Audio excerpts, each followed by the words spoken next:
안녕하세요, 홍씨입니다. 오늘은 더 뉴 투싼 페이스리프트의 가격 예측입니다. 이번 신형 투싼은 변경사항도 애매하고 위아래 급가의 그돈시도 많았기 때문에 예상하기가 조금 어려웠다는 점 참고해 주시고요. 일단 이해를 돕기 위해서 아반떼와 소나타 사례를 간단히 설명드리겠습니다. 이번 투싼 페이스리프트의 변경폭은 외장에서는 아반떼 페리, 내장에서는 소나타 페리 수준으로 예상되고 있습니다.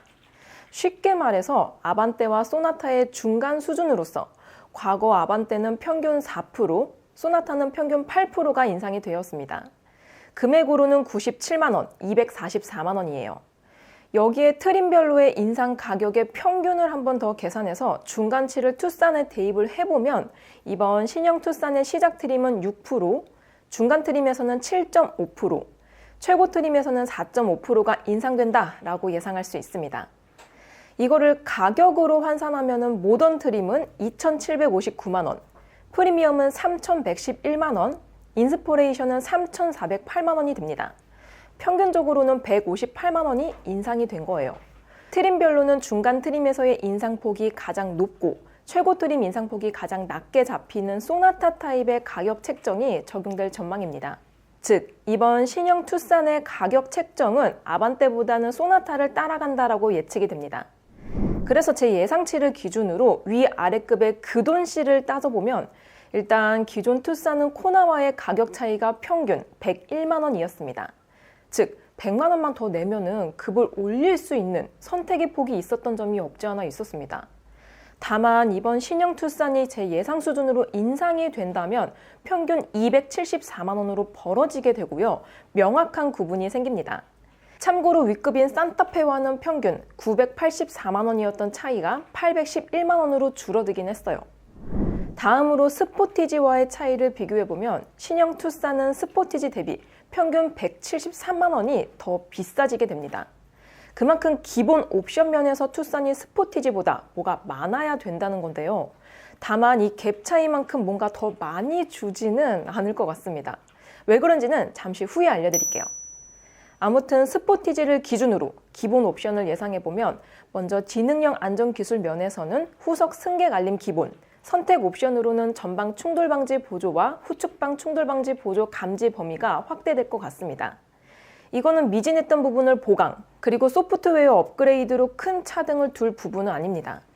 다음으로 안전면에서도 이미 지능형 속도 제한 보조와 진동 경고 스티어링 휠 등이 적용되어 있기 때문에 추가되는 부분은 없을 것으로 예상이 됩니다. 대신 스포티지는 연식 변경 때 2열 사이드 에어백이 추가돼서 에어백이 8개가 된 만큼 6개인 투싼 대비 우세라고 볼 수 있습니다. 다음은 외장입니다. 여기서는 MFR LED 헤드램프, LED 리어 램프, 에어로 타입 와이퍼, 자외선 차단 유리는 기본, 선택 옵션은 프로젝션 LED 헤드램프와 2열 이중접합 차음 유리가 예상됩니다. 우위점은 투싼이 자외선 차단 유리 1개, 스포티지는 LED 안개 등과 LED 리어 방향 지시 등입니다. 여기서도 스포티지가 좀 더 우세해요. 다음으로 내장에서는 LED 실내 등은 기본, 선택 옵션으로 파노라믹 커브드 디스플레이와 12.3인치 컬러 클러스터가 적용이 예상됩니다. 여기서는 거의 비슷한 수준이에요. 그리고 시트에서는 릴렉션 컴포트 시트의 선택 옵션만 예상되고 있습니다. 이때 우위점으로는 투싼의 릴렉션 컴포트 시트, 스포티지는 옷걸이형 헤드레스트입니다. 시트에서도 투싼이 조금 더 우세하다고 생각이 돼요. 다음으로 편의면에서는 ECM 룸미러와 2열 에어벤트는 기본, 선택 옵션으로는 빌트인 캠 2와 디지털 키 2, 헤드업 디스플레이 등이 추가가 될 것 같습니다. 마지막으로 인포테인먼트에서는 무선 소프트웨어 업데이트 기본, 선택 옵션으로는 12.3인치 내비의 적용이 예상됩니다. 무선 소프트웨어 업데이트는 스포티지에는 없어요. 정리를 해보자면 이번 신형 투싼은 기본 옵션 면에서 3개 정도 우위, 선택 옵션까지 포함하게 되면 투싼은 10개, 스포티지는 4개 정도로 정리됩니다. 근데 뭔가 이상하죠?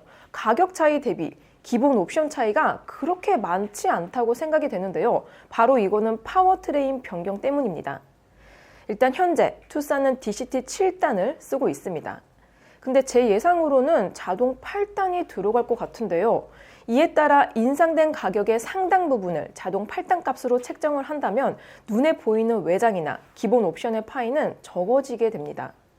그래서 나머지는 선택 옵션으로 돌린다는 거예요. 아무튼 왜 자동 8단이 들어갈 것 같냐? 일단 아래급인 셀토스의 페이스리프트 때 DCT 7단이 자동 8단으로 교체된 전력, 그리고 코나 풀체인지도 현재 자동 8단이 들어갑니다. 아래급에서도 다 쓰는 마당에 투싼의 자동 8단을 먼저 달아준다면 DCT 7단을 쓰는 스포티지보다 더 매력적으로 바뀌는데요. 참고로 DCT 7단은 유압식인 DCT 8단에 비해서 만족도는 낮은 편입니다.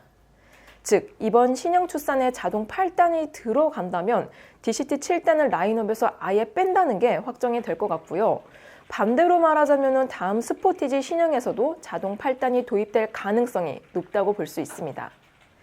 아무튼 신형 투싼에 자동 8단이 들어가게 된다면 출력도 180마력에서 198마력 정도로 올라가게 되고요. 스포티지와의 가격 차이도 어느 정도는 수긍을 할 수 있을 것 같습니다. 자, 그래서 더 뉴 투싼 언제 나오냐? 일단 이번 달에 디자인이 나왔으니까 기존 사례를 보면은 다음 달에나 출시될 확률이 높습니다. 대신 변수가 하나 있는데요. 다음 달은 12월이라는 점입니다. 즉, 연말에 신차를 내놓는다. 이게 사실 쉽지가 않죠. 아반떼부터 소나타, 산타페 풀체인지까지 임팩트를 생각해보면 내년 첫 출시 소식으로 접하지 않을까 싶습니다. 아무튼 더 뉴 투싼에 대한 소식은 또 업데이트 해드릴게요.